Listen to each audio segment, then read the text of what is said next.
Selamat siang pemirsa dimanapun Anda berada pada tanggal 11 November 2024. Bapak Cio Kuswoyo dan kuasa hukumnya Bapak Johan Wijaya telah mengadakan pertemuan dengan beberapa wartawan di kawasan Surabaya Timur, yang mana dalam pertemuan disampaikan bahwa dugaan berkasnya Bapak Cio sudah 10 tahun tidak kunjung tiba dalam perkara perdata.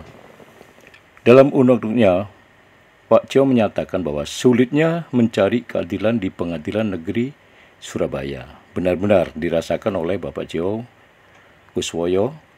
Pria berusia 60 tahun ini sekarang masih harus berjuang untuk mendapatkan berkas perkara yang sudah 10 tahun ini tidak diketahui atau tidak jelas keberadaannya. Apakah berkas perkara itu masih ada ataukah sudah dihilangkan atau sengaja dimusnahkan oleh oknum-oknum yang tidak bertanggung jawab? Berkas perkara yang dimaksud Cio Kuswoyo Kardana ini adalah berkas perkara gugatan perdata nomor 477 garing perdata gugatan garing 2013 garing PN Surabaya. Dalam perkara ini, Cio Kuswoyo Kardana sebagai pihak tergugat 2. Ia digugat oleh Alex Seryadi.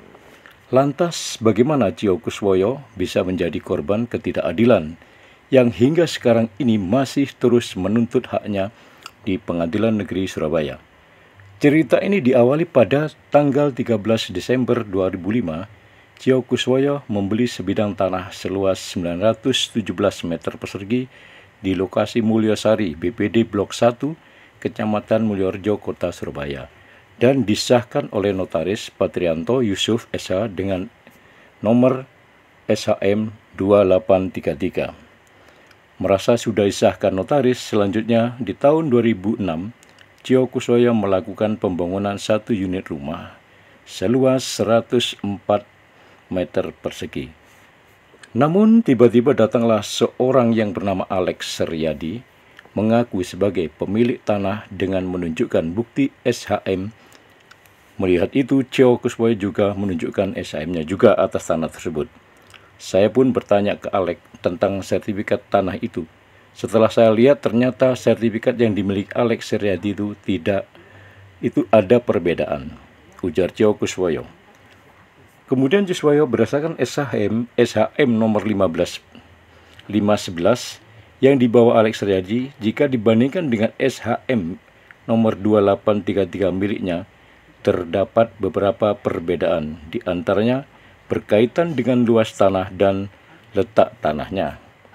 Tanah saya, cerita Kuswoyo, berdasarkan SHM nomor 2833, luas tanahnya 918 meter, sedangkan tanah milik Alex Seryadi berdasarkan SHM nomor 511 luasnya hanya 625 meter persegi. Dan berdasarkan gambar denah lokasi tanahnya juga berbeda. Tidak terima dengan perbedaan tanah itu, sambung Cio Kuswoyo, Alex Seryadi pada tanggal 6 Juli 2010 mengajukan gugatan ke Pengadilan Tata Usaha Negara atau PT-TUN. Kemudian dengan seiring berjalannya waktu, sejak di PT-TUN kan Mahkamah Agung hingga ke peninjauan kembali atau PK tahun 2013, gugatan yang diajukan Alex Seryadi ini dinyatakan kalah. Namun kekalahan itu tidak membuat Alex Seryadi menyerah. Dia bersikukuh untuk tetap memiliki tanah miliknya Cio Kuswoyo. Kemudian Alex Seryadi mengajukan gugatan ke Pengadilan Negeri Surabaya yang inti gugatannya bahwa tanah seluas 1917 itu di Mulyosari Kelurahan sebagai milik Alex Seryadi. Petaka ketidakadilan mulai dirasa oleh Cio Kuswoyo sejak persidangan pertama di Pengadilan Negeri Surabaya mulai berjalan. Cio Kuswoyo mulai dipermainkan. Puncaknya sewaktu persidangan pembacaan putusan saat Cio Kuswoyo datang ke PN Surabaya pukul 10. Tidak merespon lagi karena ada perintah tegas pada tanggal 18 April tahun 2003 dikatakan bahwa agar berkas 477 PDTG 2013 PN Surabaya agar segera dikirim ke PN Surabaya. Tapi pihak dari PN sampai sekarang tidak pernah melakukan upaya apapun. Ini yang terakhir aja 23. Nah, kami sudah berjuang bertahun-tahun yang lalu. Ya.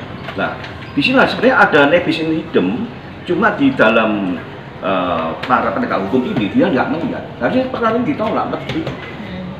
Nah, sampai sekarang kami masih menunggu kapan bisa mendapatkan putusan dari 477 ini. Nah, sampai sekarang berkasnya tidak diserahkan oleh PP-nya, mantan PP. Nggak diserahkan. Nah, alasnya PN berkasnya nggak ada. Tetapi pihak PN sampai sekarang nggak bergerak apapun. Nah, kami katanya Pak Peter ini nunggu sampai kiamat kah? Atau sampai kapan? Nah, kami masih berjuang. Pak, apakah ini kan terkait tentang hilangnya putusan? Bukan hilang, berkasnya. Berkas perkara 47 tidak diserahkan ke PN. Dia tadi kan maka, Pak bilang kan? Iya, maka PN tidak bisa ngirim ke PT. Nah, ini yang jadi masalah ke sini. Artinya berkas itu berarti sudah tahu putusannya bahwa Pak Pos ini kalah? Sebagian dikabulkan. Oh. Nah, kalau dari PN putusan 47 memang dikatakan status selaku tergugat dikatakan kalah. Tapi sebenarnya kan nebis in idem. Itu tadi dari PK sudah menang putusan. Tapi dengan objek lanjut yang sama, dia ajukan lagi dengan muncullah nomor 477. Dan dikalahkan. Kalah, tapi kami berjuang sekarang ke PT nggak bisa dikirim berkasnya. Karena hilang tadi. Iya. Nah, ini kami menghimbau sekarang kepada ketua PN yang terbaru supaya ambil action demi keadilan. Apa Pak Pus harus meneteskan air matanya baru lagi? Ya, ini sudah cukup tetes air mata. Nggak pernah menyurati Pak? Nggak pernah menyurati Pengadilan Negeri terkait perintah somasi gitu? Tapi dari Pengadilan Negeri Surabaya sudah cukup harusnya. Banyak. Sudah diperintahkan segera kirimkan. Kalau nggak bisa dikirimkan, harusnya ada tindakan action yang tegas apa yang harus diperbuat oleh ketua PN sekarang. Ke bawah juga? Sudah sampai ke mahkamah sudah. Pak Johan, ini ada tidak tindakan untuk melaporkan PP-nya dan beberapa pejabat PN lainnya ke polisi? Tadi di putusan kami siap akan melaporkan itu, akan melangkah hukum. Di putusan pengadilan tinggi kan disebutkan bahwa PP melakukan perbuatan apa tadi ya? Iya. Ada laporan pidananya enggak? Harusnya ada, kan melakukan penggelapan berkas perkara. Harusnya ada. Enggak, maksudnya sudah dilakukan? Sudah dilakukan. Oh belum. Tapi ada rencana seperti itu ya? Iya, pihak kami yang akan melakukan menempuh jalur hukum. Tapi dari pihak pengadilan tidak melakukan apa-apa. Cuma menghimbau aja. Artinya dari pihak Bapak belum melakukan itu, tapi rencana akan. Ini akan segera dilakukan. Pak, dampaknya apa Pak? Akibat dari penundaan banding ini, dampak dari buat lainnya Bapak? Maka perkara 477 nggak pernah diputus. Sampai kapan nggak jelas. Nanti Pak Pos mengatakan sampai kiamat menunggu. Terhadap objek sengketa ada pengaruh? Kuasai siapa? Secara hukum, Pak Pos sekarang ini nggak bisa, Pak Pos nggak bisa bergerak apa-apa. Nggak bisa bergerak apa-apa untuk melakukan tindakan hukum yang lain. Karena harus menunggu putusan 477. Nah, Berarti fisik dikuasai siapa Pak? Fisik Pak, yang maksudnya dikuasai siapa? sekarang secara fisik dikuasai oleh Pak Pos. Tapi nggak bisa tenang juga karena ada Dijual ada pastian. Nggak bisa. Sampai sekarang tidak bisa dikirim ke Pengadilan Tinggi Surabaya dengan alasan berkas tidak diserahkan oleh panitera yang menangan saat itu. Jadi sekarang pihak PT pun menunggu. Kalau berkas sudah diserahkan ke PN, diharapkan PN bisa ngirim, tapi sampai sekarang nggak bisa dilakukan apa-apa. Nah inilah kami akan menempuh keadilan hukum supaya sekarang ketua PN Surabaya yang terbaru ini mengambil tindakan hukum supaya perkara 47 bisa diproses lebih lanjut. Pak, ini berarti berkasnya seperti apa Pak yang kejadian itu Pak? Berkas yang dari awal yang saya nggak tahu seberapa banyak, intinya digelapan oleh mantan panitera. Selain upaya hukum gugatan Pak, apa pidananya ada nanti kira-kira? Kami akan lakukan pidana, karena pada juga ada penggelapan berkas perkara. Ke Polrestabes Pak nanti Pak? Sorry?